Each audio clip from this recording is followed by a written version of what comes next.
Other M, issue 14. We start out seeing Julie in her bedroom with Knuckles staring out the window, and Knuckles teasingly asks her if she's planning on leaving without bidding her master farewell. This startles Julie, and she says that she was getting ready for the day. She's told to tell Vector that the Chaotix have a day off arbitrarily since Julie earned it for them. By the way, I tend to like how Julie Sue acts around Knuckles in this comic, like especially when she first appeared. Like she's so shy. I don't know, it's really endearing. The way I'm not sure about the way she acts otherwise. Like she's basically Julie Sue in name only. She's kind of way less sassy than her, though definitely more morally harsh because she's on Knuckles' side, which is ironic. Then Knuckles disappoints her by saying, "Nonsense, you are a prelate after all."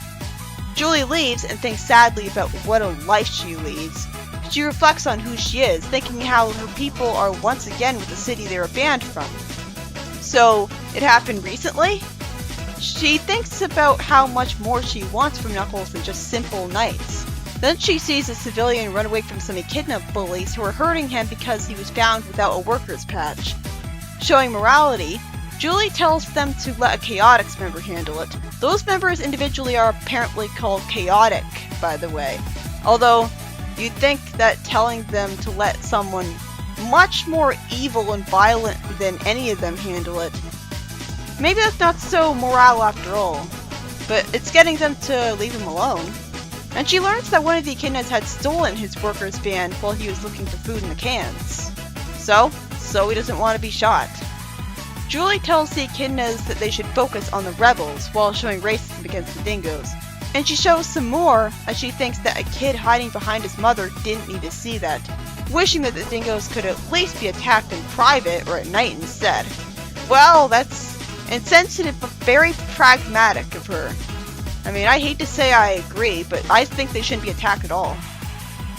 Then she hears someone shouting that one of the rebels planted a bomb. She defuses it and tells someone later that the rebels killed a man and planted a bomb in his shop, and then turned a corner and she lost them.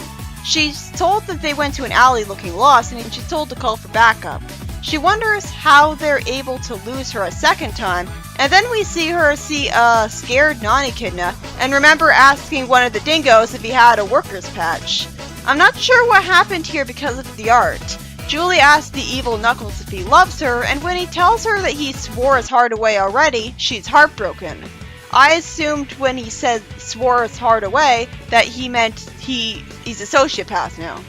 He explains as she's crying that she's still the only woman worthy of his presence, and actually apologizes if he upset her, and says he'd understand if she doesn't want to continue being with him. I think he at least respects her. It would have been smarter of this villain to just lie to her, but this is Knuckles we're talking about, so at least it makes sense for him to make stupid decisions. This issue is by Ian Flynn, and felt like a complete waste of time. All it did was remind us that the ultimate Julie Sue is in love with Knuckles, and the evil Knuckles is a sociopath who doesn't love anyone. Which, duh, I figured that. This could have been explained in just a few pages at the end of the previous issue or something.